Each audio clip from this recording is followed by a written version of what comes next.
안녕하세요. 윤명철입니다. 저는 kyushu 북부해안에서 내륙을 향해서 달려가고 있습니다. 한 20km 좀 오니까 이런 팻말이 나오는데요. 수성적, 물성의 유적지라는 뜻입니다. 놀라운 일이죠. 물의 성.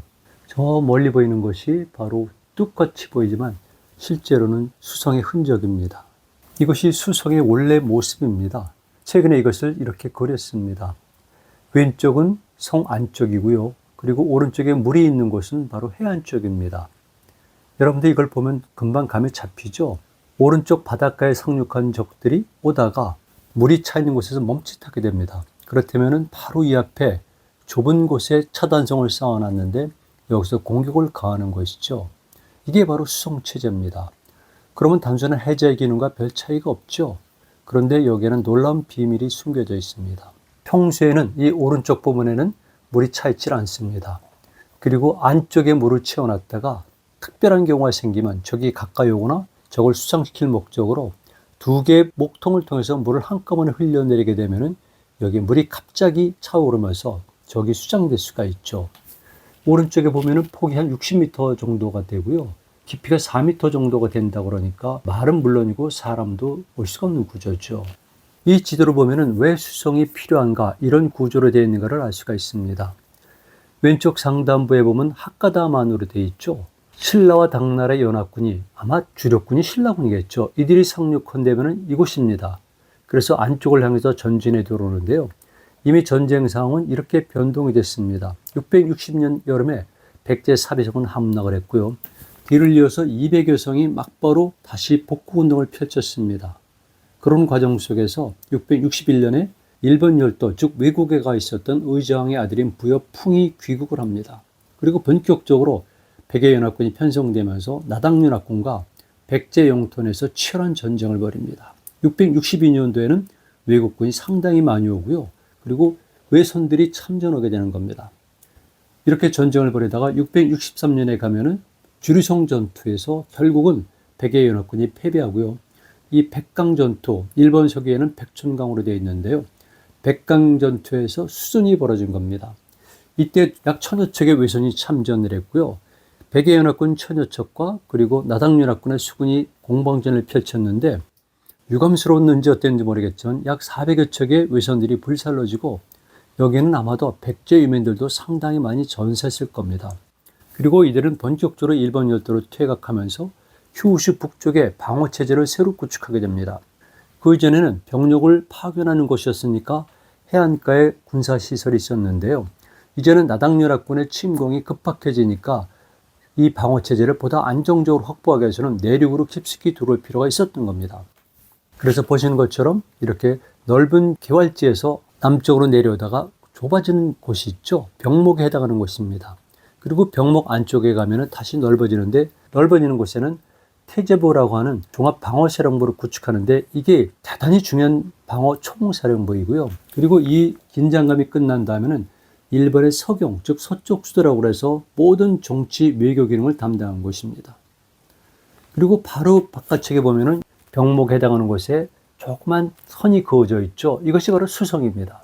그러니까 당시 백제민들과 외국 사람들은 이렇게 좁은 길목에 차단성을 쌓게 되는데요. 단순하게 흙과 돌을 섞어서 만든 차단성이 아니라 여기에는 수성이라고 불려지는 독특한 방어체제를 구축한 겁니다. 일반적으로 우리가 알고 있는 수성은 바로 그 가운데 있는 것을 얘기하는데요. 그것 외에도 왼쪽 아래쪽으로도 보면 두 군데, 세 군데, 네 군데 조그만 선이 그어져 있죠. 이런 것들은 소수성이라고 합니다. 그러니까 기본적으로 우리가 알고 있는 치밀하고 복잡한 유효적인 효용성이 큰 방어체제는 대수성이고요.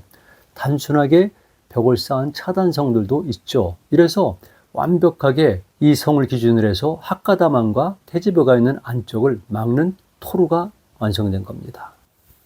대제부 정총의 모습인데 이거 9세기에 들어와서 스미토모이난 때 다 불타버리고요. 그 이후에는 이렇게 폐허로만 남아 있습니다. 굉장히 넓은 부지에 있죠.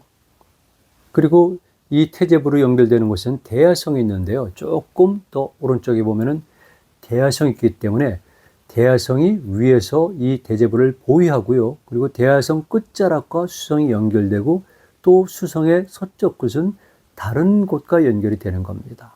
대제부가 있고 대야성이 있고 그리고 키이성은 서쪽에 있기 때문에 유명해로 상륙하는 적들을 관측하고 방어할 수가 있습니다. 그래서 학가담안에서 이렇게 붉은 화살표처럼 쳐들어온 적들은 첫 번째는 수성이 막히게 되고요. 그리고 넘는다 할지라도 역시 대야성과 키이성에서 보낸 병력에 의해서 격파가 될 수밖에 없는 겁니다. 아주 치밀한 3중 방어 체제로 되어 있습니다. 이런 조감도도 보여주고 있는데요. 맨 위쪽에는 학가담안이 보이고 있고요. 그리고 오른쪽에 보면 대야성적, 이게 대야성입니다. 전형적인 우리 백제식 산성의 모습을 하고 있죠. 그리고 그 끄트머리에서 수성적이라고 해서 이렇게 띠가 연결된 것을 확인할 수가 있습니다. 다시 보니까 지금은 후쿠오카시에서 이 내륙으로 통과할 때 사용되는 도로가 수성을 뚫고 지나고 있습니다. 그래서 일반적으로는 우리가 이 도로 옆에서 수성의 흔적들을 볼 수가 있는 것이죠. 이 수성에는 동문과 서문으로 되어 있는데요. 지금 제가 있는 곳은 바로 동문입니다. 수성적. 저는 여기 1982년도에 처음 왔고요. 1990년대 중반에도 왔습니다. 그리고 실질적으로 대제보는 아무리 못해도 제가 60차례 정도는 왔거든요. 그러니까 이 적에 대해서는 늘 생각을 하고 있습니다. 한국에는 실질적으로 우리 고대의 문화유적들이 많이 훼손됐거든요. 그래서 실상을 파악할 수가 없는데 오히려 일본 열대에 와서 우리 고대 문화의 구체적 흔적들을 살펴볼 수가 있습니다. 성도 그렇고 사찰도 그렇고 신사도 그렇고 그런데 특히 백제식 산성에서 이 수성체제는 정말 놀라운 일이죠. 저는 우리나라에서는 물론이거니와 그리고 세계적으로 이렇게 복잡한 수성체제를 가진 방어 시스템은 본 적이 없습니다. 기적 같은 일인데요. 그렇게 나라가 멸망하고 나서 유민들이 탈출해서 짧은 기간 안에 이렇게 엄청난 방어체제를 구축하고 그 중에 한 부분으로 세워진 수성마저도 이렇게 독특하고 치밀하고 그리고 상상할 수 없는 독창성을 띄우고 있다는 것은 정말 놀랍습니다. 그만큼 백제인들의 토목기술 공학 능력이 뛰어났고요. 그리고 그들의 창의력도 뛰어났고 또 한 가지는 그만큼 상황이 절박했다는 것이죠. 이게 우리 민족의 비극이었습니다. 특별사적, 수성적, 서쪽 수도라는 뜻이죠. 수성이라는 것이 말로 일본색에 기록이 되어 있는데요. 유물을 발굴해 보니까 이렇게 수성이라고 붓으로 쓴 글씨가 나온 것이죠. 여기는 그래서 처음부터 수성이라고 불려졌던 것을 알 수가 있어요. 당연히 이와 연관된 기록들도 정확한데요. 이 성을 쌓은 사람들의 주체, 즉 백제 달솔 출신인 사비 복부 등과 백제 유민들이 이 방어체제를 구축한 것이죠. 7세기 중반경에 조선 반도에는 백제, 신라, 고구려의 세 나라가 항쟁을 벌이고 있었습니다. 그런데 663년 조정은 당 신라에게 공격을 당했던 백제를 구원하려고 많은 병력을 파견했습니다. 그러나 백청강에 해전해서 대패했습니다. 당과 신라가 일본 열도로 와서 공격하는데 두려움을 느낀 조정은 대야성과 희성을 필두로 각지의 방위시설을 만들었습니다. 수성도 역시 그 중에 하나입니다. 수성은 664년, 즉 천지 3년이죠. 후쿠오카 평야부터 외적을 방어하기 위해서 길성 구릉과 국분의 구릉을 막기 위하여 축성했던 토로입니다. 그리고 전장은 1.2km, 폭은 77m, 높이는 약 9m를 갖고 있습니다. 이것이 바로 학가다만과 다자유를 연결하는 수성, 여기 한 부분을 잘라내고 도로가 만들어진 것이죠. 동문 근처입니다. 이 동문에서 연결되는 곳은 대야성이죠. 제가 90년대 중반에 찍은 사진인데요. 서쪽문입니다. 이렇게 예전에는 조그만 도로가 있었는데 지금은 엄청나게 큰 도로가 생긴 것이죠. 이게 바로 수성의 모습인데 그 당시 때 사람들의 얘기를 보통 10m 정도로 추정된다라고 보았습니다. 이거는 본격적인 발굴이 있기 이전이니까 추론할 수밖에 없었던 겁니다. 수성동문의 흔적들이죠. 문태에 반드시 있게 마련인 이 석조 유구들입니다. 네, 당시 발굴하던 모습들입니다. 이런 것들이 예전에는 다자유 전시관에 있었는데요. 지금은 이렇게 길가 입간판에도 많이 설명이 되어 있습니다. 이것은 수성 토로의 단면도인데요. 이걸 보면 몇 가지가 확 눈에 띕니다. 아, 이렇게 흙을 차근차근히 켜켜 쌓은 판축법이었구나. 판축법은 말 그대로 흙을 차근차근히 쌓아서 누르고 또 쌓고 하는 방식인데요. 물론 지역마다 차이는 있습니다. 그런데 여기서 놀라운 것은 중간중간에 여기에 나뭇가지 같은 것들도 보이고요. 나뭇잎도 보인다는 것이죠. 때로는 돌도 들어가 있고요. 토기편도 보이고 있습니다. 그리고 여기 말고 다른 곳에서는 숯이라든가 소금도 안에다 집어넣긴 하죠. 그런데 여기서 놀라운 사실은 나뭇잎들이 발견됐는데 굉장히 깊이 넓은 겁니다. 그래서 이것은 한여름이 되기 직전의 것이로구나 이걸 추정했었고요. 그리고 과일도 발견됐는데 이 과일의 성숙도를 보니까 역시 한여름이 되기 이전이라는 거죠. 그런 것들을 통해서 이것이 663년 전투가 끝나고 나서 664년에 여름 전에 완성된 것을 알 수가 있어요. 그러니까 1년도 채 안 걸린 대규모 방어체제의 일원이었습니다. 이렇게 차근차근 흙들이 쌓여져 있고 돌들이 있고 놀라운 일입니다. 이게 96년도쯤에 제가 본 그 성 부분인 거죠. 수성을 수리한 거죠. 여기 보니까 놀라운 일이 생깁니다. 동쪽 문 가까운 곳은 8세기 중반으로 추정되는데 여기에서 또 하나의 쌓은 흔적이 나타나죠. 왜 그러냐면은 여기서 765년도의 기록을 석일본기가 쓰고 있는데요. 사실은 750년을 전후로 해서 일본과 당시 신라와는 굉장히 극한 갈등 관계가 벌어집니다. 그 이전에도 마찬가지였습니다만은 여러분들 알고 있는 문망의 수중릉이라든가 효성의 유고를 동해에 뿌린다든가 이런 것들은 당시 일본과 신라 간의 관계가 얼마나 긴박했는가를 알려주는데요. 그것 때문에 당시 일본 열대에서는 소위 신라 정토론을 내세우면서 전국에 동원령을 내릴 정도입니다. 그래서 이때 바로 또 한 번 수리를 했다는 것이죠. 여기 보니까 되어 있네요. 신라의 관계가 악화됐기 때문에 이런 글귀가 나오는 겁니다. 그래서 그때 또 한 번 수리가 됐구나 이걸 알 수가 있죠. 성문은 두 쪽에 있어요. 동쪽도 있고 서쪽도 있고 여기는 서문인데요. 이렇게 문을 설치했던 기둥 흔적들이 남아 있습니다. 직경이 52cm 정도 되니까 엄청나게 굵은 나무를 가지고 문주를 삼았던 것이죠. 그리고 여기 보면은 문에 많은 돌들이 있었는데요. 그런 돌들이 주변의 주택가에서도 발견이 되는 겁니다. 어디나 흔한 일이지만 이렇게 되면서 서서히 수성은 역사 속으로 묻혀지게 된 것이죠. 수성을 보는 겁니다. 지금 보이는 것은 안쪽이죠. 그러니까 여기에는 물이 조금씩 차 있었던 겁니다. 이번에는 정말 좋습니다. 이렇게 완벽하게 쉬운 곳에서 구조를 보게 해주니까 얼마나 좋습니까? 사람들이 처음 했을 때는요, 수성의 구조를 전혀 이해 못했어요. 그리고 90년대, 2000년대 초까지만 하더라도 이렇게 상세하게 설명된 것은 없었습니다. 제가 간단히 보면서 설명을 드릴게요.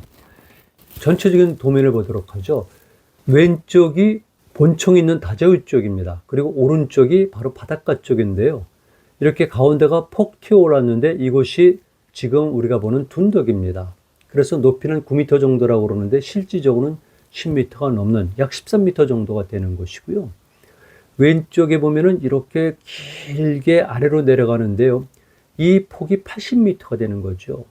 단순하게 뚝을 쌓은 것이 아니라 아래쪽에는 적어도 한쪽이 80m 정도가 되게 그렇게 길게 토대를 단단히 구축하고 그리고 그 위에도 판축법으로 쌓아 올렸으니까 임시 방편이 아니라 정말 국력을 기울여서 쌓은 방어체제라는 것을 알 수가 있죠. 왼쪽은 경사도가 약하죠. 왜냐하면 여기는 아군이 즉 당시 백제민들과 일본군이 활동하니까 공간이 편하고 넓어야 되고요. 오른쪽은 완벽하게 적을 방어해야 되니까 경사도가 급한 겁니다. 그런데 자세히 보면 오른쪽에 파란 띠가 보이죠. 이게 바로 일종의 처수지입니다. 폭이 약 60m 정도 그리고 깊이가 4m 정도가 되는데요. 평소에 물이 차 있지는 않습니다. 적군이 공격할 때 목통을 통해서 물을 급하게 내려보내면 여기에 이미 도달한 적들은 수상이 되고요. 도달하지 못한 적들은 결국은 이 폭이 넓기 때문에 유효 사거리가 안 되는 겁니다. 그러다 보니까 적을 쉽게 저지할 수가 있죠. 그래서 우리가 알고 있는 소위 해자 시스템보다는 훨씬 더 과학적이고 효율적인 체제인 것이죠. 정말 강구합니다. 맨 밑에 보면 파란 띠가 보이죠? 이건 단면도기 때문에 이렇게 보이는데요. 동쪽과 서쪽에 각각 목통이 있습니다. 목통을 통해서 이 물이 이렇게 흘러간다는 것을 표시한 겁니다. 아래 그림을 보니까 외호, 그리고 목통, 그리고 오른쪽에도 목통이 보이죠? 그래서 각각 동문과 서문에는 하나씩 목통이 있으면서 바깥으로 물을 흘려보내게 되어 있습니다. 놀라운 일이에요. 서문 쪽으로 지금 도로가 지나가고 있죠. 가운데는 지금은 아주 중요한 도로가 지나고 있고 목통이 이렇게 있습니다. 제가 지금 있는 곳은 동쪽이거든요. 동문 바로 앞에 있는데 이런 구조로 되어 있습니다. 저는 외부에 있으니까 바깥에 있는 것이죠. 만약에 안쪽에서 물을 흘려보내게 되면 저는 당연히 수장이 되는 겁니다. 안쪽에 물을 채워놨지만은 바깥쪽에는 물을 채워놓지 않고요. 적이 오게 되거나 아니면 특별한 경우는 이렇게 물을 채워놔서 외부 세력들이 쉽게 들어오지 못하게 돼 있죠. 우리는 동아시아에서 가장 효과적이고 그리고 독창적이고 방어력이 뛰어난 수성 방어 시스템을 보았습니다. 더군다나 그것은 제유민들이 짧은 시간, 즉 1년도 채 안 되는 기간 동안에 구축한 커다란 방어 체제 중에서도 가장 핵심적인 것으로 세워진 것이죠. 우리 역사를 사실은 이렇게 남의 나라에서 확인하는 경우가 많이 있습니다. 거리를 보면은요, 집들도 있고 사람들도 조금씩 오고 가는데 여기는 옛날에 우리 쪽에서 건너온 사람들이 살던 곳 아니겠습니까? 더군다나 망백주민들이 이곳에 와서 정착을 했죠. 그리고 여기 살았던 사람들은 얼마나 절박한 심정으로 신라인들의 동태를 살펴봤겠습니까? 그리고 결국은 8세기 중반이 지나면서 이제 모든 현실을 인정하고 신라는 신라대로 일본은 일본이란 국호를 가지고 출발하면서 안정적으로 되다 보니까 이제는 동아시아 전체 그리고 발해 신라, 일본은 평화로운 공존관계를 유지합니다. 그래서 여기는 신라 사신들도 많이 왔고요. 신라 상인들도 왔고 심지어는 발해 사신들도 이곳에 도착했죠. 이 거리는 예전에 우리 고대 민족들이 걸었던 거리입니다.